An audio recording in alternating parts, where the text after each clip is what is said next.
Hi, I'm Rick Sanchez from Post Haste Media, and we're in North Hollywood, California. We mainly do mixing, editing, we do some editorial here, but mainly we do finishing for trailers and promos. I'd love to talk about this little box right here and kind of what it does for you in the studio. This is a box made by a company called Penteo, and this is their Penteo RT real-time box. It's a prototype right now. It's just going into manufacturing. And John Wheeler from Penteo, who's the president or the CEO of Penteo, invented this thing I think he's been working on it for 2 years, so this is one of the few in existence. John Wheeler was very disappointed with the quality of the sound. Stereo up mixing to 5.1. He created a different concept where he determines where the pan pop position originally was in the stereo mix, and he extrapolates that to a 5.1 system. So anything that was far left will go to the rear left. Anything that was far right will go to the rear right, and then anything that was center or in between will go in between that spectrum. Of course, you can change it because some people may not need it that wide or want it that wide. So he has a few different settings where you can tighten up the how discrete it gets. Yeah. For me, since a lot of the music that I work with is stereo only, and I have to get out of the way of dialogue and get out of the way of voiceover, lots of times that vocal in a song is right in the center.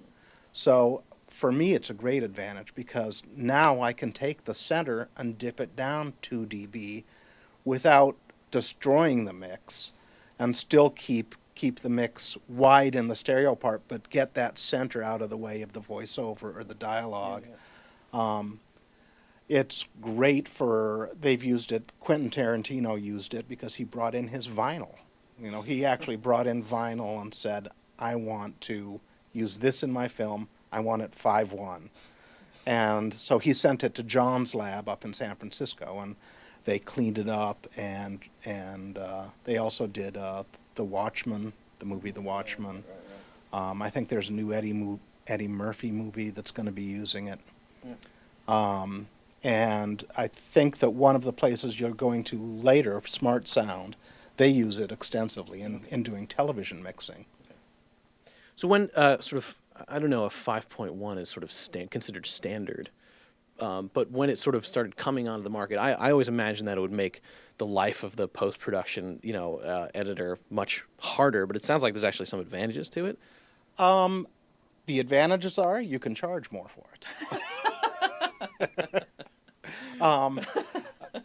3 years ago, we've been hearing, in my business, we've been hearing we're going to be surround for 8 years. I've been hearing that. And really it was the beginning of last year when I really got hit with it. So I was ready to go for years. Yeah.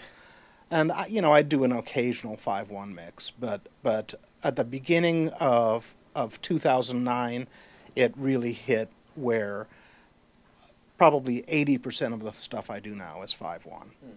And it's been a great advantage. I mean, number one, not everybody has a 5.1 mix system. So if you do have one, it's something else you can offer your clients. Right. And it takes a little longer, and it's a challenge. It's a nice new challenge to do, and it's still with digital television, which is now almost all being broadcast in 5.1. It offers some, you get to learn a lot. The standards are still not set, so it's an interesting new thing to add to your palette of tricks. All the sound designers and everybody involved in The Dark Knight. Hi, you're watching Gearwire.com. I'm Owen O'Malley, and we are at Smart Post Sound in L.A., or is North Hollywood? Burbank. And I'm here with Tamara Johnson, who's a partner at Smart Post Sound.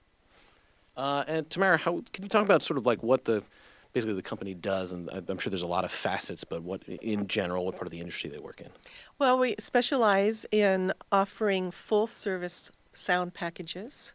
So from editorial to ADR to Foley to final mix to delivering the product. And how did you sort of become involved with the company? What was your in? I've known the owners for about 25 years, and I had an opportunity to leave where I was working a couple years ago and come over and work with them. And we've since built 3 stages. We're being on the newest one right now. So it's a great opportunity as a mixer because I have a chance to really work with my clients in a friendlier atmosphere where it's not a corporate situation where they can come to me, they can talk to the owners of the company who actually also still work in the business. So it's very collaborative, and it just gives a very nice environment for the post-production process. Did you start as a mixer? Or what was your background before sort of getting into post-production? My original background was I was a mixer for music at a recording studio in San Diego. And I did that for 2 years and decided I needed to make some money.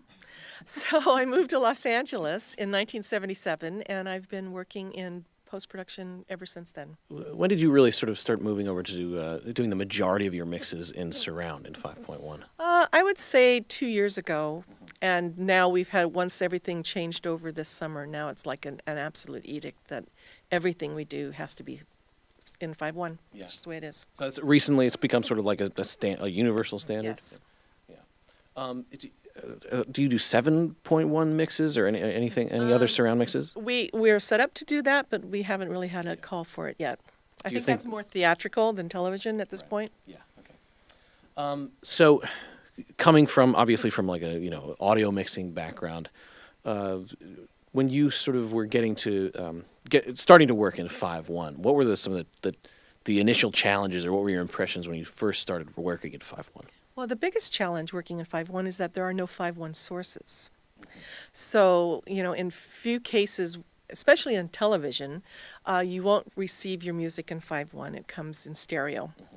And to make it sound like it's in surround, there's several different ways of cheating it, but there really hasn't been a good way to achieve that until I stumbled across the Penteo process this summer at a demo at 20th Century Fox.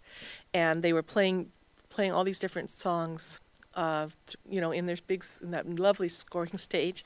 And these are songs I'm very familiar with, and all of a sudden I was hearing things in the mix that I'd never heard before because the Penteo process had pulled it all out. And at the end of the demo, I went up to the guy that invented it, John, and just said, I'm completely amazed and I want to be a part of this. Selfishly, because I'm thinking I want a box because I want to be able to mix this way, right. But I also see it as an amazing step in bringing 5.1 home and theatrically as well. And it's a process that no one else duplicates this, so it's very exciting. Yeah. So how did you have to change the way you thought about mixing when working on a 5.1 product? Well, you have to think about when the environment that you're trying to create and the type of situation that you're in. So let's say something like a multi-camera sitcom. How do you want that to sound? What should that sound like in 5.1? Well, when I mix something like that, I want the person at home to feel like they're in the audience watching the show being shot in front of them. So I'll probably put the audience in the surrounds and maybe music in the surrounds, but as far as sound effects or anything that's happening like on the set, that's going to stay in the front. But now if you're outside and you're in an environment where someone's walking down the street, well, you want the whole thing to feel like that you're with that person and everything is around you. So you just, it's all judged based on what kind of environment you're trying to recreate for the viewer. Would you say it's sort of like where you want to place the viewer, I guess? Exactly. And, you can do some really tricky things. I did a feature last summer that the guy was a drug addict, and we got into his head of how he was hearing things and how he was feeling. And the 5.1 process really made that come alive much more so than if it had just been in stereo. You can really utilize it that way. What do you think were the sort of the biggest initial challenges, or even if there are still challenges to mixing in 5.1 that you deal with now still? The biggest challenge is to have a true 5.1 source, Yeah. which, again, you really don't, there really aren't that many sources that are 5.1, certainly not in sound effects. Right. And in music, unless your composer brings you 5.1 tracks, you're stuck with stereo. Right. So that's where I've been utilizing Penteo and really creating a true 5.1 sound field. So the Penteo process, it started off as a service at first, is that right? It did. It started off where you would upload the tracks that you wanted to have Penteoized, and it would go through like a 52-step process in the lab, and then it would come. Then they would send back the files to the dubbing stage, and then now there's been a real-time box created that literally I can plug in stereo, and 5.1 comes out, and there are parameters within that box that allow me to increase how much goes to the front, to the back, how wide I want to make it. And then additionally, once you capture that sound in Pro Tools, then you can automate. Maybe I want to pull down the stereo a little bit, the center a little bit here because there's dialogue happening, but I still want everything around me. So I have all those options with me between Penteo and Pro Tools. You can just make a luscious mix. Right. Okay. So I'm trying to think if the process is basically is it doing conversion, analog to digital conversion at all in the No, in the it's Penteo box? digital in, digital out. It's digital and digital. Right. What it does is remap the pan-pot positions of the original stereo mix. So if, however they had it, however the original mixer had it in their mind, where they wanted things placed, if it's hard left or hard right, that's now in the left and right surrounds. Center stays center. And the 10 and 2 positions on the pan pots are sort of left and right. So it's panoramically slicing the stereo and just wrapping it around you. There's no phase manipulation. There's no, changing the frequencies maybe and putting those into the surround. It's literally the stereo mix that's just widened out, folds down just flawlessly back to stereo, mono compatible.